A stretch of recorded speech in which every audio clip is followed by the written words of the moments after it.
Seguimos aquí. Estamos conversando con José Rijo Presbot, director general de presupuesto. Don José, le hablaba sobre el tema de la capacidad de endeudamiento que tiene el país. Si se establece tácitamente en el presupuesto la cantidad de recursos que se van a ingresar al presupuesto a través de préstamos, o si es una información que va fluyendo. Es decir, lo pregunto porque cada vez que se aprueba un préstamo, hay una alarma, como si es una sorpresa. No, y vimos, Dari, también cómo tuvo la senadora por el Distrito Nacional, Farideh Raful, que defender de manera ferviente ante el Congreso Nacional el proceso de préstamos. O sea, es muy atacado por la población cuando hay un nuevo Farideh le dio una pela de lengua a Bauta. Pero yo tengo que terminar con Susi, Ah. ¿no? En cuanto a la transparencia. Okay, sí. Una de las medidas que nosotros hemos tomado por instrucción presidencial es que todas las instituciones tienen que registrar sus gastos en el Sistema de Información de Gestión Financiera del Estado, lo que es el SIGEP. Eso significa, por ejemplo, una institución que está en el SIGEP no puede comprar un vehículo si previamente no tiene la no gestión del Ministerio Administrativo de la Presidencia y si no dispone de recursos. Es decir, si no dispone de la certificación de apropiación. Es decir, el decreto 1507. Ahora el 322 se modificó. Lo ratifica eso. Entonces, si tú vas a nombrar a una persona, lo primero que tiene que verse es que el Ministerio de Administración Pública nos remita la no objeción de ese cargo. Wow. Porque ese cargo tiene que estar en el manual de organización y función de la institución. Si usted no puede crear de que asistente de... No.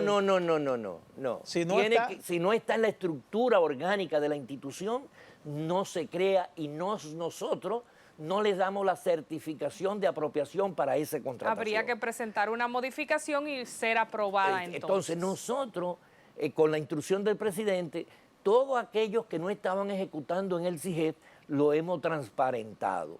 Uno de los programas, o mejor dicho, una cuenta que no se ejecutaba en el Sistema Integral de Gestión Financiera, era Progresando con Solidaridad, la cuenta 2252.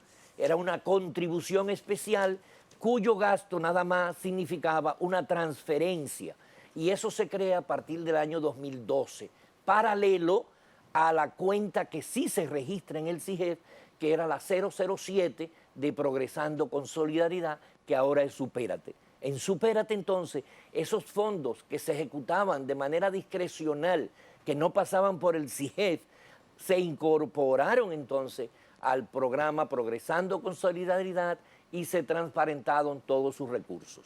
Es decir, igualmente, las empresas, por ejemplo, instituciones, organismos autónomos descentralizados, todos tienen que estar registrando en el SIGEP para que haya un control del gasto, porque desde el presupuesto se le pone una llave en el sistema, por ejemplo, publicidad, no, usted no puede, hay un control de la publicidad, o por ejemplo, que usted quiere hacer una remodelación, no, hay un control en ese gasto, en el sistema, que le impide disponer de los recursos, y sin la disposición de los recursos no puede hacer ninguna licitación.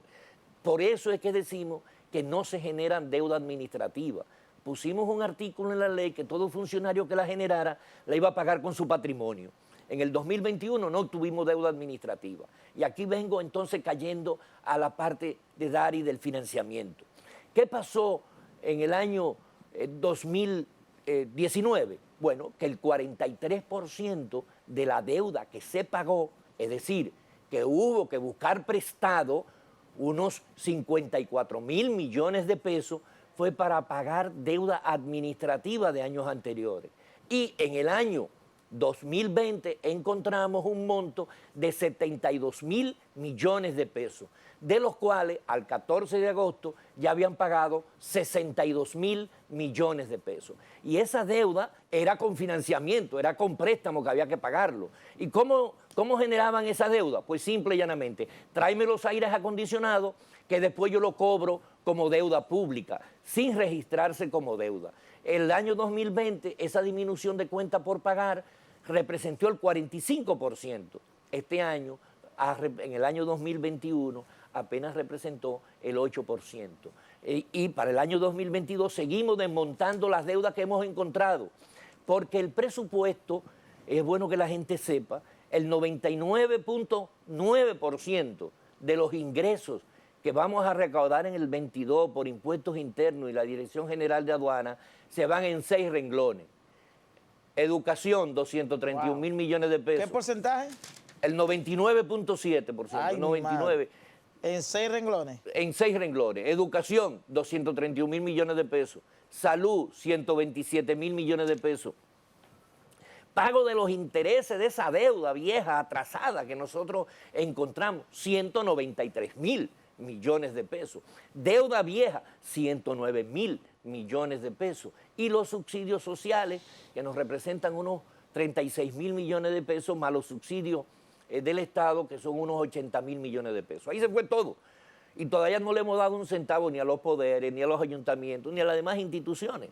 Entonces, el esfuerzo por eficientizar el gasto implica necesariamente a que necesitamos más ingresos para poder cumplir con los gastos que tenemos disponibles. Y para eso, entonces, se necesita buscar dinero prestado. Y una supervisión también a quienes reciben estos renglones, educación, salud y demás, de que todo este dinero sea utilizado de la manera correcta. Indudablemente.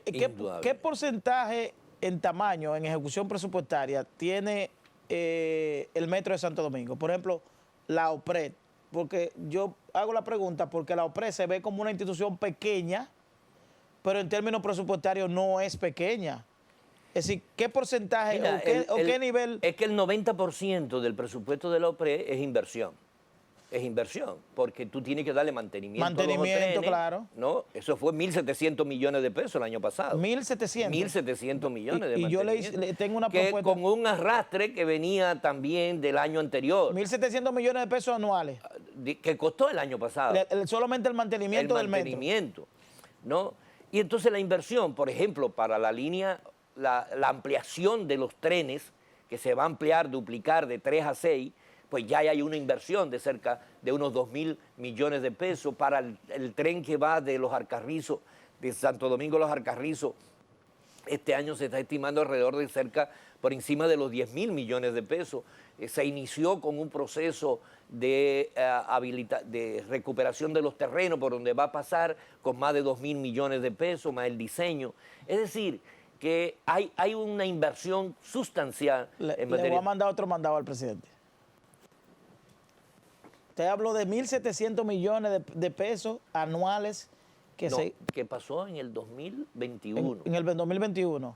Pero, porque encontramos atrasos. Atrasos, pero hay un monto fijo que se invierte anualmente en mantenimiento. Que sí, pero depende de la necesidad de mantenimiento, porque eso no es un gasto fijo que tú puedes decir, bueno, porque si se te daña un asunto, tú tienes que... Okay, entonces, hay un mantenimiento de prevención que ronda alrededor de los 1.000 millones de pesos. Y ese servicio es una contratación extranjera. ¿Quién lo hace?